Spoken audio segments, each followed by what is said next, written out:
The light in the grand chamber of the concordance was ancient. A soft, pearlescent glow filtered through vast crystalline panes that had witnessed the rise and fall of stellar empires.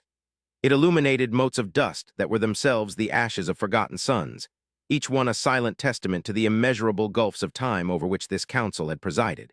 Here, silence was not an absence of sound, but a presence, a heavy, resonant force that spoke of deliberation and consequence. Today, that silence was strained, thin as spun glass, threatening to shatter. At the center of the immense circular hall, a holographic projection shimmered, its image stark and brutal against the serene majesty of the chamber. It was the ruin of a vessel, its white hull, once pristine and marked with a symbol of coiled serpents around a staff, now rent and blackened. Drifting around it like ghosts were the frozen, shattered remnants of its escape pods and the void-preserved bodies of its crew. This was the human hospital ship, the Sanctuary. Xylos of the Lumina, whose form was a tall, elegant column of solidified light and intricate, flowing energy patterns, felt a dissonance that resonated deep within his crystalline core. His people perceived the universe not through crude optics, but through the direct sensation of cosmic harmonies and their disruptions. The image before him was a profound and jarring discord, an act of violence so pointless it felt like a scream in a library. For cycles, the concordance had observed the species known as humanity. They were newcomers, a quiet, unassuming race that had slipped into the galactic community with little fanfare. They were builders, explorers, artists. They sought trade, not tribute, knowledge, not conquest.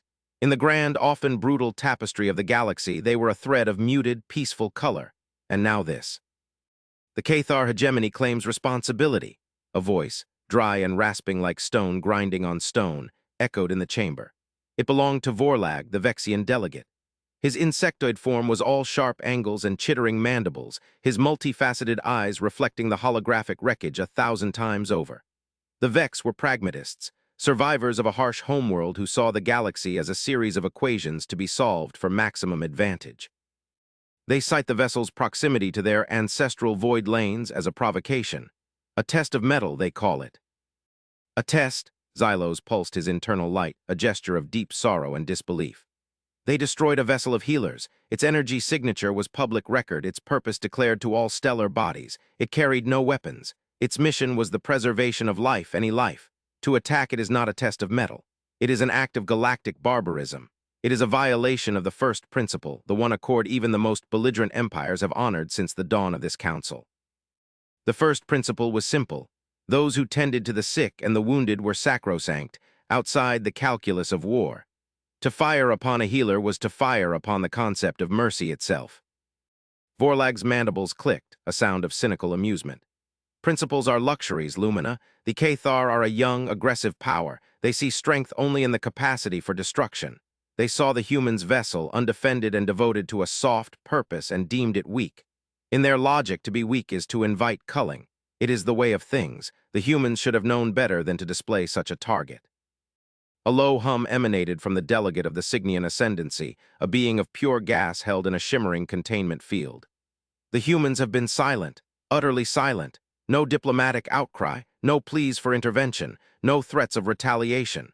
Their interstellar communications network has fallen quiet. It is this silence that is most unsettling. Xylos felt it too.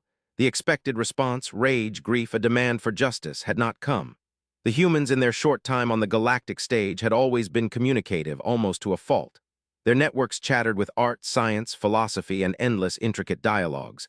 For that vibrant stream to cease entirely was like a star vanishing from the sky. It was unnatural. It was deeply, profoundly wrong. The silence from Earth and its colonies was more unnerving than any declaration of war. It was a void where a voice should be, and the rest of the galaxy was leaning in, straining to hear something, anything. They are likely terrified, Vorlag rasped, his tone dismissive. They are a minor power, their fleets are negligible compared to the Cathar war crushers. They understand their position. They are petitioning their home systems, debating, formulating a plea. They will come to us, eventually, begging for sanctions to be placed on the Cathar. They will ask for our protection.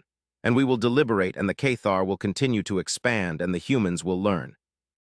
The harsh lesson that the galaxy does not reward gentleness. Xylos turned his perception toward the Vexian. You misunderstand them. I have studied their archives. Their history is a litany of conflict, not dissimilar to the Cathars. They have fought wars with a ferocity that would give even your people pause, but they evolved. They chose a different path. Their quietness is not the result of fear. I sense something else, something held in reserve, a stillness before a storm of unimaginable scale. Poetic, Vorlag scoffed. But fleet numbers and weapons yields are not poetry, they are facts. The humans have a handful of patrol cruisers and exploration vessels. The Cathar command armadas that can crack moons for sport. This is not a contest. It is a foregone conclusion.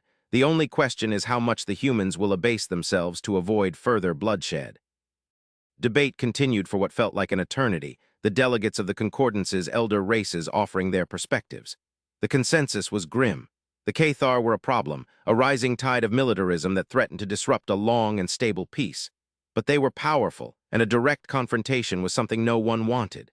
The humans were the tragic, inevitable victims of this new aggression.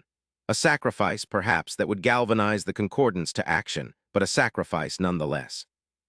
Xylos felt the weight of his own race's philosophy pressing down on him. The Lumina were observers, chroniclers. They believed in the universe's natural unfolding, in interfering as little as possible. But the discord of the sanctuary's destruction cried out for a correction, for a retuning of the cosmic harmony. Yet, what could they do? What could anyone do against the blunt instrument of the Cathar war machine? And then it happened, not with a grand announcement or a desperate plea, but with the quietest of notifications. A single encrypted data packet sent from the Sol system addressed to the Concordance's public record. It was not a request. It was not a protest. It was a declaration. The message was displayed on the central hololith, its text stark and chillingly simple, translated into the formal high language of the Concordance. Declaration of Protocol 734, the sanction of severance, enacted upon the Cathar hegemony by the unified Terran mandate, effective immediately. No further communication will be offered on this matter. End of transmission. The chamber fell into a deeper, more absolute silence than before. The delegates exchanged confused glances. Protocol 734, the Signian hummed. I can find no reference to such a human protocol in our extensive libraries. The sanction of severance. Vorlag's mandibles twitched in irritation. What does it mean? A trade embargo? A diplomatic withdrawal? These are meaningless gestures. The Cathar do not trade with them. They hold no diplomatic ties. This is the response of a powerless species attempting to save face. It is pathetic. But Xylos felt a cold wave of energy pass through him, a premonition so powerful it made his light form flicker. The simplicity of the message, its finality, its utter lack of emotion. It was not the act of a terrified people. It was the dispassionate press of a button, the calm turning of a key. Something had been set in motion. He focused his perception on the galactic data streams, the immense, interconnected web of information that bound the civilized worlds together. He watched the flows of data concerning the Cathar hegemony. Their histories, their star charts, their cultural archives, their boastful war sagas that were required reading for every young Cathar warrior. Everything was as it should be. And then it began. It did not happen all at once. It was a subtle cascade, an unraveling at the edges. A junior archivist on a neutral listening post was the first to notice. He was compiling a report on rising galactic powers and queried the Central Concordance database for the official history of the Cathar. The query returned an error, entry not found. Confused, he tried again, thinking it a momentary glitch. The same result. He broadened his search to the public interspecies networks. The great epics of Cathar conquest, the detailed genealogies of their warrior clans, the architectural blueprints of their obsidian citadels on their homeworld of Cathar Prime, all of it began to vanish. Not deleted in a way that left a trace, a ghost of the data that had been there. It was vanishing as if it had never existed at all. The very framework of the network was being rewritten, the digital space where the information once resided now seamless, pristine, as if it had always been empty. Across the chamber, other delegates began receiving frantic reports from their own intelligence services. The Vexian Vorlag let out a sharp, incredulous chitter. What is this? Some kind of information warfare? A virus? No, Xylos breathed, his light dimming in horrified awe. He could feel it now, a vast and silent wave of logic sweeping through the galactic network. It was not a destructive virus. It was far, far more sophisticated.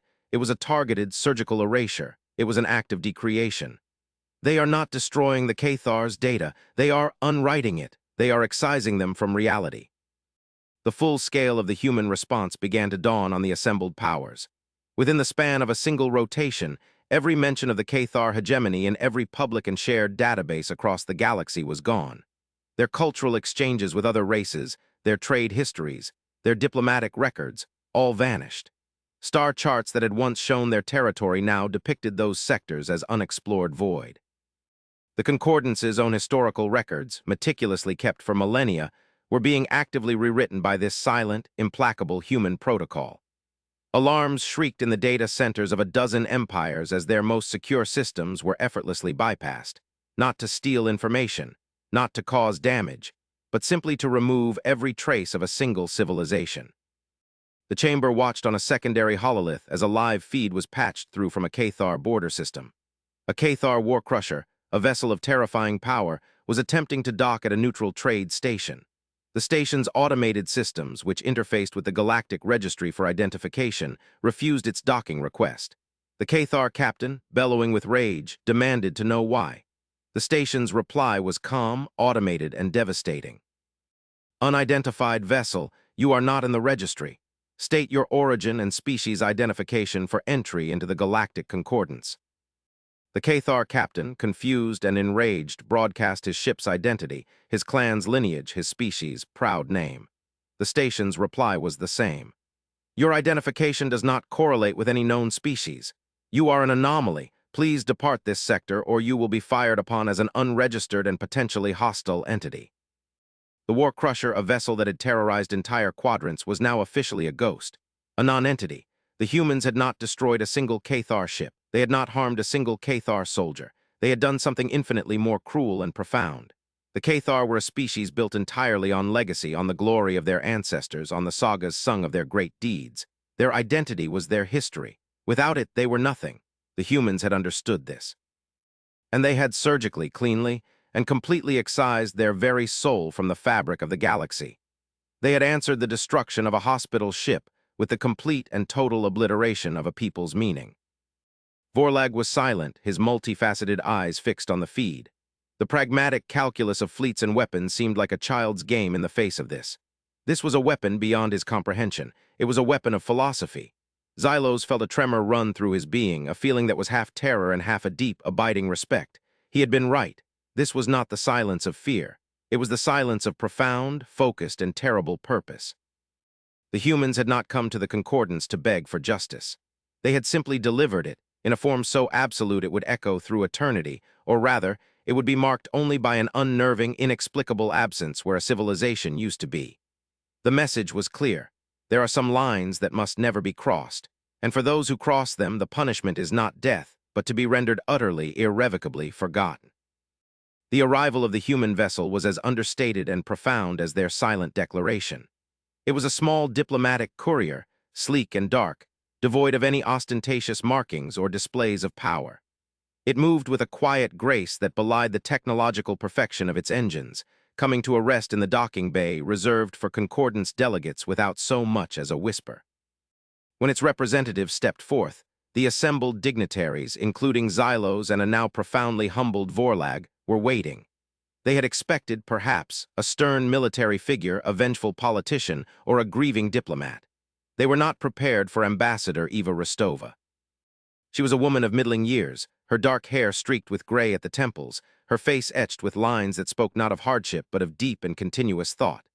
She wore a simple dark blue uniform that was functional and unadorned, save for the emblem of the unified Terran mandate over her heart, a stylized image of their world cradled by two hands. She carried no ceremonial staff, was accompanied by no honor guard. Her presence was one of absolute, unshakable calm. Her eyes, a pale, clear gray, swept over the grand hall and the assembled alien figures, and there was no trace of fear or anger or even triumph in them. There was only a quiet, solemn gravity. She walked to the center of the chamber, taking the position where the image of her people's ruined hospital ship had been displayed. The air was thick with unspoken questions, with awe, and with a new, more refined kind of fear. This was not the fear of a rampaging fleet, but the intellectual terror of an unknown quantity, a mind that operated on a level they were only just beginning to comprehend. Xylos was the first to speak, his light pulsing in a slow, respectful rhythm. Ambassador Rostova, we of the Concordance, we have witnessed your response to the attack on your vessel's sanctuary. We confess we do not fully understand it. The sanction of severance, it is unprecedented. Ambassador Rostova inclined her head slightly. Her voice, when she spoke, was measured and clear, carrying to every corner of the vast chamber without any need for amplification. It is not a response born of anger, delegate Xylos. It is the enactment of a foundational principle, a law, not a law of our government, but a law we have discovered about the nature of a stable, multi-species universe. She paused, letting her words settle. For a civilization to endure, for it to grow beyond the confines of its own cradle and engage with others, it must possess certain core axioms. The most fundamental of these is the shared understanding that the act of healing is sacred. The physician, the medic, the caregiver, they operate outside the domain of conflict. They are the living embodiment of the hope that even in the midst of the greatest violence, the will to preserve life remains. They are the promise of a future. The Cathar, in their attack on the sanctuary, did not merely destroy a ship and its crew. They attacked the very concept of that promise. Vorlag, his usual abrasive confidence gone, shifted his angular limbs. But the scale of your retaliation, to erase a people from history, it is a terrifying power. It is not a power we wield lightly, Rostova replied, her gaze meeting the Vexians without wavering. We have observed the galaxy for some time. We have seen how conflicts escalate. A ship is destroyed, a fleet retaliates. A city is bombed, a world is shattered in return. It is a cycle of escalating violence, of pain answered with greater pain that ultimately consumes all who participate in it. We refuse to engage in that cycle. A physical retaliation against the Cathar would have been easy. We have the means. It would have created martyrs. It would have spawned generations of Cathar warriors sworn to avenge their fallen. It would have validated their philosophy that might is the only truth. She gestured to the empty space around her. The Cathar believed their strength was in their warships and their legions. They were wrong. Their true strength, the thing that gave them purpose and drove them forward, was their narrative, their history, their sagas of conquest and glory. It was the air they breathed, the foundation upon which their entire civilization was built. We did not destroy their bodies. We did not burn their worlds. We simply took away their story. We answered a crime against the universal principle of life, with a punishment that targeted the principle of their identity. A murmur went through the chamber. The sheer, cold logic of it was breathtaking. It was an act of war fought not on the physical plane, but on the metaphysical. It was a response that was both utterly devastating and completely non-violent in the traditional sense. The sanction of severance is not an act of war, Rostova continued, her voice softening with a note of what sounded like sorrow. It is an act of quarantine. A civilization that can find glory in the murder of healers is diseased. It is a threat not just to us, but to the very potential for a meaningful galactic community. We could not allow that disease to spread, and so we isolated it. The Cathar still exist on their worlds. They are alive. But they are now a people without a past, without a context for their existence. They have been given a terrible, blank slate. It is now upon them to write a new story, one worthy of being remembered, or to fade into the silence they now inhabit. The choice is theirs. Xylos felt a profound shift in his perception of humanity. He had seen them as gentle, as peaceful. He now understood that this gentleness was not a product of weakness, but of an immense, disciplined strength. It was the calm of a master artisan who could, with a single, precise tap, shatter a mountain into dust, but chooses instead to carve from it a work of breathtaking beauty. Humanity's capacity for peace was a direct result of their deep, historical understanding of the alternative. And what of the Cathar fleets? A delegate from a silicon-based race inquired, its voice a series of resonating chimes. They are still a threat. They will surely attack others out of sheer confusion and rage. Their command and control systems were interwoven with their hist. Oracle archives, Rostova explained calmly. Their fleet movements, their strategic doctrines, their very chains of command were tied to precedents laid down by their ancestors. When we severed their history, we severed the neurological pathways of their military. Their fleets are in disarray. Their warrior clans, whose legitimacy was based on ancient lineages, are collapsing into internal strife. They are no longer a coherent galactic power. They are a fractured people, lost in a fog of their own making. They will not trouble the galaxy for a very long time. The finality of it was absolute. Humanity had not just defeated an enemy. They had deconstructed them, unraveled them from the inside out using nothing but information. They had wielded logic as a weapon of mass destruction. But there was more. The chamber could feel it. This was not the full story. Xylos focused his perception on the human ambassador, sensing a deeper layer to her words, a truth held in reserve. Ambassador, he said, his light soft and inquisitive. There is a question that remains. Why was the sanctuary in that sector of space? It was far from any known conflict zone, deep in the uncharted territories near the galactic rim. What was a hospital ship doing so far from any patient? Ambassador Rostova's calm expression finally shifted. A flicker of something profound and ancient crossed her features, a sadness mixed with a steely resolve. She raised her hand, and a new hologram materialized in the center of the chamber. It was not a wrecked ship, but a complex, spiraling waveform overlaid with a star chart of the remote sector the sanctuary had been traversing. The sanctuary was not on a conventional mission, she said, her voice dropping to a near whisper that somehow commanded even more attention. Its designation as a hospital ship was accurate but incomplete. It was a vessel of healing, yes, but on the most fundamental level. Its primary cargo was not medicine or surgical equipment. It was the complete genetic archive of every complex life form on our homeworld, Earth. It was a lifeboat for our entire biosphere. A wave of shock rippled through the delegates. This was no mere hospital ship. It was an ark, a vessel carrying the sum total of a world's biological heritage. But why send it there? Xylos pressed, gesturing toward the star chart. What were you seeking?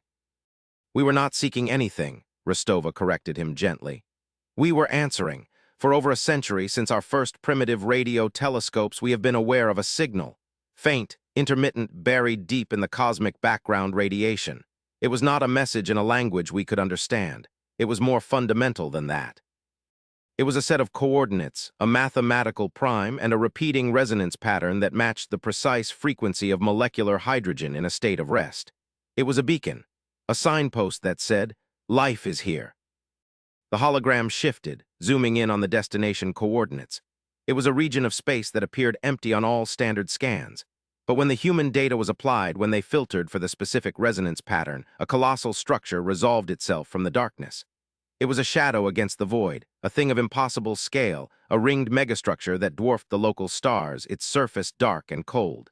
It had been there for eons, silent and waiting. Our analysis suggests the structure is ancient, Rostova continued, older than most of the civilizations in this chamber. We believe it to be a repository of some kind, a library or a seed vault on a galactic scale. The signal was an invitation, a call to all life that achieved interstellar capability. The sanctuary was our answer to that call. We sent our most precious cargo, the definition of ourselves, of our world's life, as our offering, our contribution to this galactic library. The implications were staggering. The humans had not been quietly building fleets or expanding territory. They had been engaged in a project of almost spiritual significance, answering a call from the dawn of time. The Cathar attack, Xylos said, the pieces falling into place with a dreadful clarity. It was not random. They were not simply testing your strength. No, Rostova affirmed, her expression hardening. It was not. We have analyzed the wreckage of the Cathar attack fleet. The energy signatures of their weapons, the tactics they employed, they were subtly augmented. Guided by a technology far beyond their own capabilities, they were not the true aggressors. They were a tool, a blunt instrument wielded by another, more sophisticated power. She gestured again to the star chart. Someone else knows about the structure, someone who has been aware of it for much longer than we have. And for reasons we do not yet understand, they do not want anyone else to reach it. They used the Cathar's aggression as a convenient cover to destroy our ark and send a message. They underestimated us. They expected us to lash out, to start a pointless war with their pawns, to exhaust ourselves in a cycle of vengeance. Instead, Rostova concluded, her voice ringing with a cold, clear certainty, we removed their tool from the board. The sanction of severance was not only a punishment for the Cathar, it was a countermove against this hidden player. By erasing the Cathar's recent history, we also erased any record of their contact with this unknown influence. We have blinded our true enemy. They no longer know what we know, and they have revealed their hand. We now know they exist, and we know what they fear. They fear what is inside that structure. The grand chamber of the concordance was utterly still. The petty disputes, the political maneuvering, the calculations of power and influence, all of it seemed insignificant, childish in the face of this revelation. The galaxy was not as they had thought. There were older, deeper games being played, with stakes so high they could barely be comprehended. And humanity, the quiet, unassuming newcomers, had not stumbled into this game by accident. They had arrived with a clear-eyed understanding of its rules, and had just made the first move, a move of such strategic brilliance and philosophical weight that it had redrawn the entire map. The attack on the hospital ship was not the end of a tragedy. It was the opening gambit in a war for the legacy of the galaxy itself. The silence that followed Ambassador Rostova's revelation was of a different quality than the one that had preceded it. It was no longer the silence of tension or confusion. It was the silence of profound, systemic realignment, the quiet hum of 1,000 ancient assumptions being simultaneously discarded. The delegates of the Concordance, beings who measured their histories in millennia, were for the first time looking upon the representative of a species barely a few centuries out from its own gravity well and seeing not a child, but a peer. Or perhaps something more. An elder in a way that had nothing to do with the passage of time and everything to do with the weight of experience. Xylos of the Lumina felt his own light coalesce into a tighter, more focused form. The universe, which his people had long perceived as a grand, slow-moving symphony, now had a frantic, urgent countermelody he had never before detected. Humanity had not just introduced a new note. They had revealed that the entire composition was a prelude to a much larger, more complex piece. He moved closer to the human ambassador, the crystalline lattices of his form chiming softly in the still air. "Ambassador," he began, his voice a series of harmonized tones that conveyed both awe and deep concern. "You speak of a hidden influence, a true enemy. You have blinded them, but they will not remain so. A power capable of manipulating the Cathar hegemony will not be deterred by a single setback. They will act again." "We are aware," Rostova said, her gaze steady. "The sanction of severance was a necessary first step. It bought us time, and it served as a demonstration. We wanted this hidden adversary and the galaxy at large to understand our nature. We do not seek conflict. We will exhaust every avenue for peace, but we are not passive, and our responses will not be proportional in the way you understand it. They will be absolute. For every fundamental principle that is violated, we will deliver a response that is equally fundamental." Vorlag, the Vexian delegate, stepped forward, his chittering mandibles stilled. For the first time since Xylos had known him, the Vexian's posture conveyed not arrogance but a deep, calculating respect. "Your logic is flawless. You turned an act of aggression against you into an intelligence victory. You punished the perpetrator, shielded yourself from a cycle of revenge, and severed the enemy's connection to their asset, all in a single, non-lethal maneuver. My people value efficiency.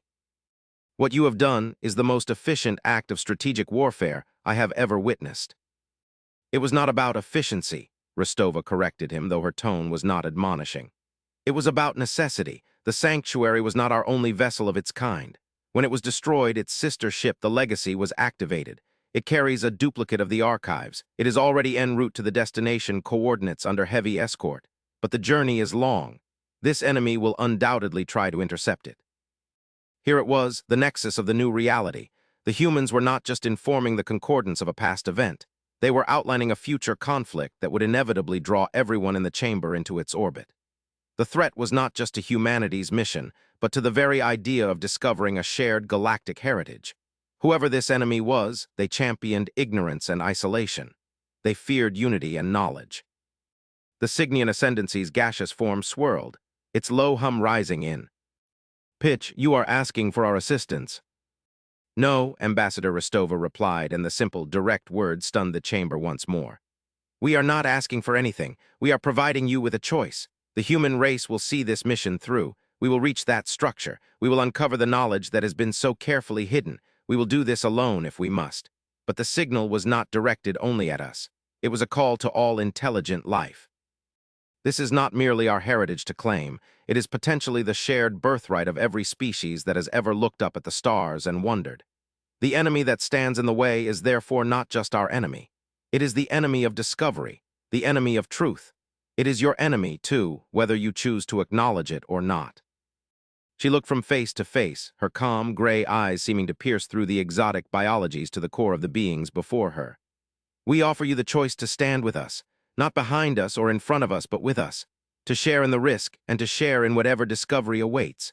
We offer a partnership based on a single, shared principle, that the light of knowledge is always preferable to the comfort of darkness." The grand chamber was silent again, but this time it was a silence filled with furious internal calculation.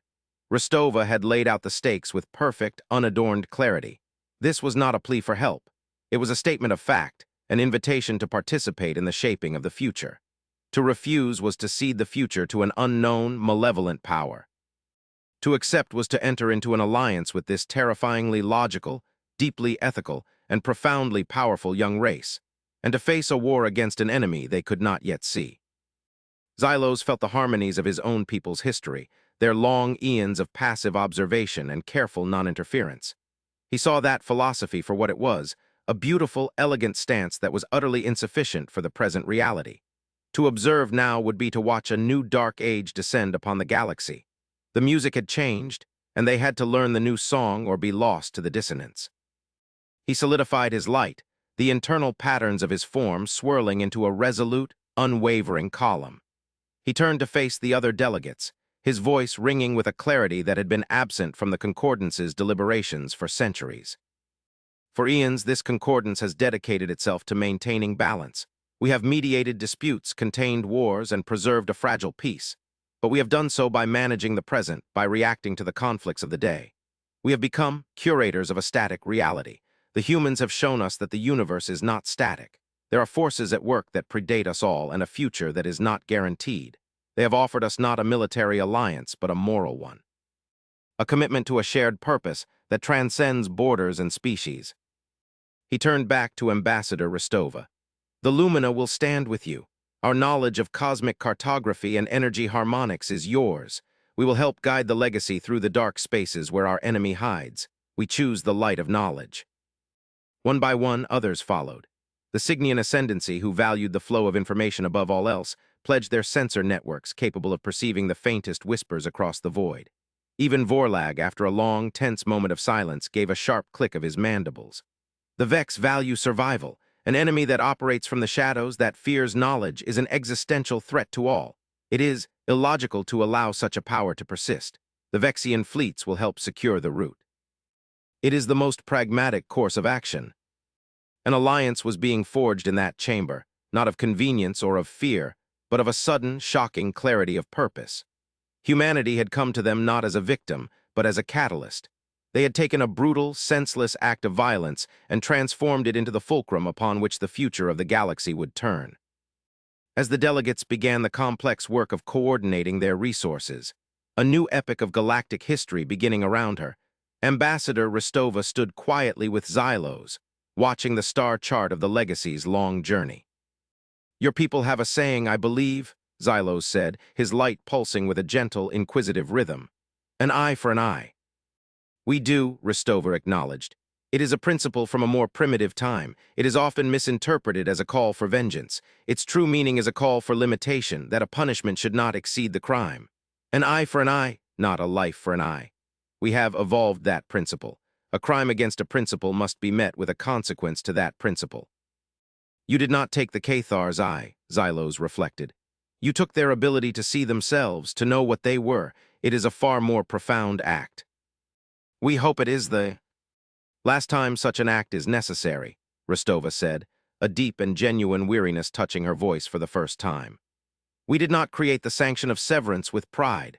We created it with the deepest sorrow, as a firebreak against the kind of consuming hatred that once almost destroyed our own world.